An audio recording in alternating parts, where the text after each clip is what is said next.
tentang mimpi buruk yang tak kunjung usai. Semua berawal dari sebuah penolakan yang seharusnya menjadi hak saya. Siapkan diri kalian, karena kisah santet dari pulau seberang, kisah nyata dari Kalimantan ini, akan membuat kalian tidak bisa tidur. Nama saya Vita, usia saya 22 tahun. Saya adalah seorang mahasiswi dari sebuah universitas di Jawa. Beberapa tahun yang lalu, saya dan beberapa teman mendapatkan tugas untuk menjalani program praktek kerja nyata atau biasa yang kami sebut dengan PKN di sebuah kampung terpencil di pedalaman Kalimantan. Kami sangat antusias dengan pengalaman ini, membayangkan petualangan seru dan pengalaman baru di tanah Borneo. Namun, siapa sangka pengalaman yang seharusnya indah itu berubah menjadi mimpi buruk yang tak pernah saya bayangkan. Setibanya kami di kampung itu, kami disambut dengan hangat oleh masyarakat setempat. Mereka sangat ramah dan membantu kami beradaptasi dengan lingkungan yang baru. Kami tinggal di sebuah rumah yang disewakan oleh kepala desa. Beberapa hari setelah kami mulai beraktivitas, saya bertemu dengan seorang pemuda lokal bernama Randi. Dia sangat ramah dan perhatian kepada saya. Dia sering membantu saya dalam berbagai kegiatan PKN. Awalnya, saya menganggapnya hanya sebagai teman. Namun, lama-kelamaan saya menyadari bahwa Randi memiliki perasaan lebih kepada saya. Dia sering mengungkapkan kekagumannya dan berusaha mendekati saya secara intens. Jujur, saya tidak memiliki perasaan yang sama dengan Randi. Saya mengagumi ketampanan dan kebaikannya, tapi saya tidak merasakan cinta. Saya sudah memiliki kekasih di Jawa, dan saya tidak mungkin mengkhianatinya. Dengan hati-hati, saya mencoba menjelaskan kepada Randi bahwa saya hanya menganggapnya sebagai teman. Saya mengatakan bahwa saya sudah memiliki kekasih dan saya tidak bisa membalas perasaannya. Randi terlihat kecewa, tapi dia berusaha menerima penolakan saya dengan lapang dada. Dia mengatakan bahwa dia akan tetap menjadi teman baik saya. Saya merasa lega saat itu, berpikir masalah ini sudah selesai. Namun, ternyata penolakan saya itulah yang menjadi awal dari teror mengerikan yang menghantui hidup saya selama di Kalimantan. Beberapa hari setelah penolakan itu, saya mulai mengalami mimpi buruk yang tak kunjung usai. Setiap malam, saya bermimpi dikejar-kejar oleh sosok laki-laki berwajah pucat dan mata merah yang menyala, yang terus-terus memanggil nama saya dengan suara serak dan mengancam. Sosok itu selalu berusaha meraih saya, dan saya selalu terbangun dengan nafas terengah-engah dan ketakutan yang sangat luar biasa. Selain mimpi buruk, saya juga mulai melihat penampakan-penampakan gaib di sekitar saya. Saya sering melihat bayangan hitam melintas cepat di depan mata. Terkadang saya mendengar suara bisikan-bisikan yang tidak jelas di telinga saya. Pernah suatu malam, saat saya sedang tidur, saya merasakan ada yang menindih tubuh saya dengan sangat berat, membuat saya tidak bisa bergerak dan bernafas.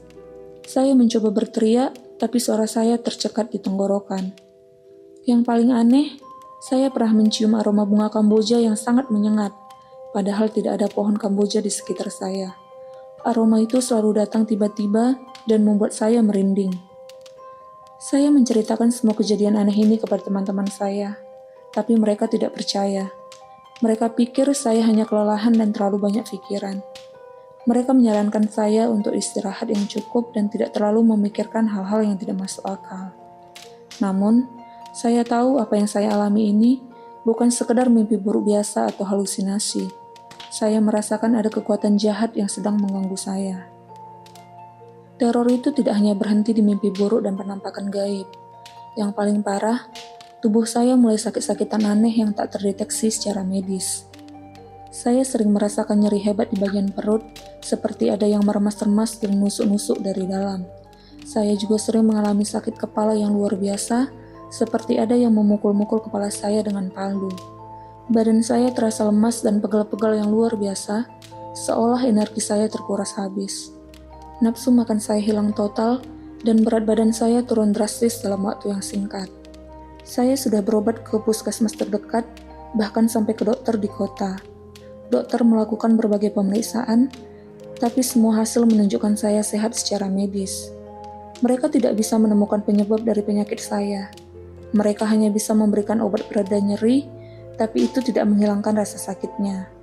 Suasana semakin mencekam ketika saya menyadari bahwa keluarga Randi mulai memberikan isyarat-isyarat ancaman kepada saya. Saya sering melihat mereka menatap saya dengan tatapan sinis dan penuh dengan kebencian. Ibu Randi, yang dikenal sebagai seorang dukun di kampung itu, pernah mengatakan kepada saya dengan nada dingin, "Kamu akan menyesal telah menolak anakku, Vita. Kamu akan merasakan akibatnya." Saya sangat ketakutan. Saya tahu keluarga Randi dikenal mendalami ilmu gaib di kampung itu. Saya merasa nyawa saya terancam. Saya ingin segera pulang ke Jawa, tapi saya masih teringat dengan program PKN. Dalam keputusasaan, saya akhirnya menceritakan semua yang saya alami kepada kepala desa. Saya menceritakan tentang penolakan saya terhadap Randi, mimpi buruk dan penampakan gaib, penyakit aneh yang tak tersembuhkan, dan ancaman dari keluarga Randi. Kepala desa terlihat sangat prihatin dengan kondisi saya. Dia mengatakan bahwa dia sudah mendengar desas-desus tentang keluarga Randi yang mendalami ilmu gaib. Dia juga mengatakan bahwa ada kemungkinan saya menjadi korban santet.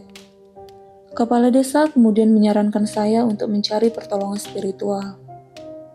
Dia merekomendasikan seorang ustadz yang tinggal di desa seberang yang dikenal memiliki kemampuan untuk mengobati santet dan mengusir jin. Dengan bantuan kepala desa, saya akhirnya bisa menemui ustadz tersebut. Saya menceritakan semua yang saya alami. Ustadz itu mendengarkan dengan seksama, lalu memejamkan mata sejenak.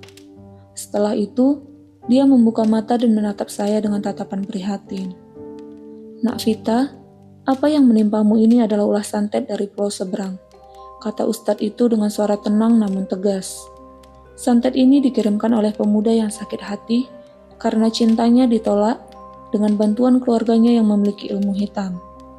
Jantung saya berdegup kencang. Jadi benar saya disantet, dan pelakunya adalah Randi. Bagaimana mungkin dia tega melakukan hal sekeji ini hanya karena cintanya ditolak?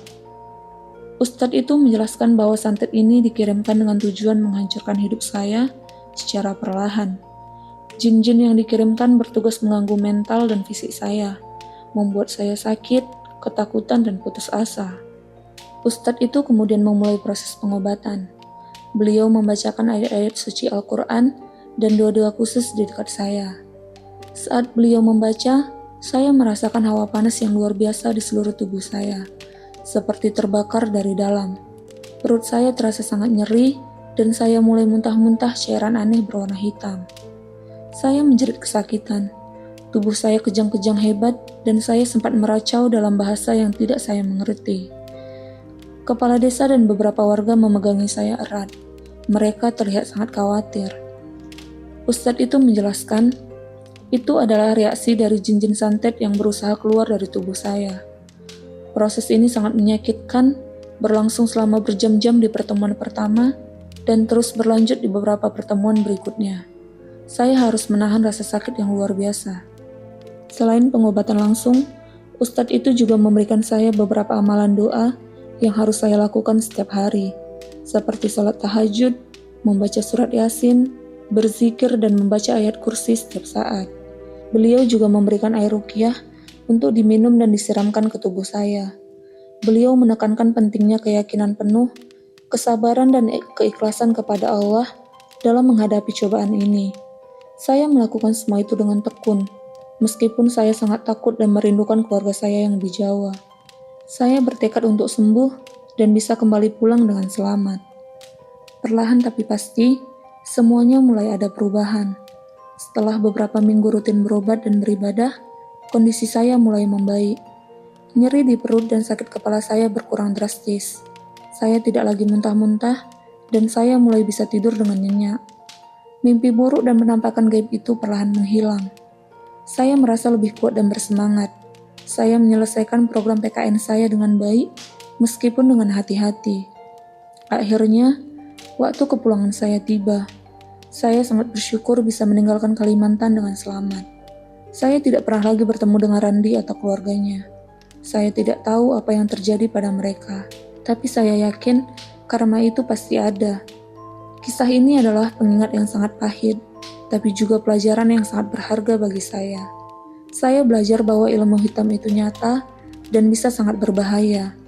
Namun, saya juga semakin yakin bahwa kekuatan doa, keimanan, kesabaran, dan keyakinan kepada Allah jauh lebih besar dari segala bentuk kejahatan.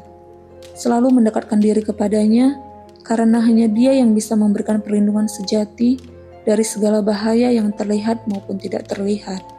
Dan yang terpenting, saya belajar untuk selalu berhati-hati dalam bergaul dan tidak mudah percaya kepada orang lain, terutama di tempat yang baru saya datangi.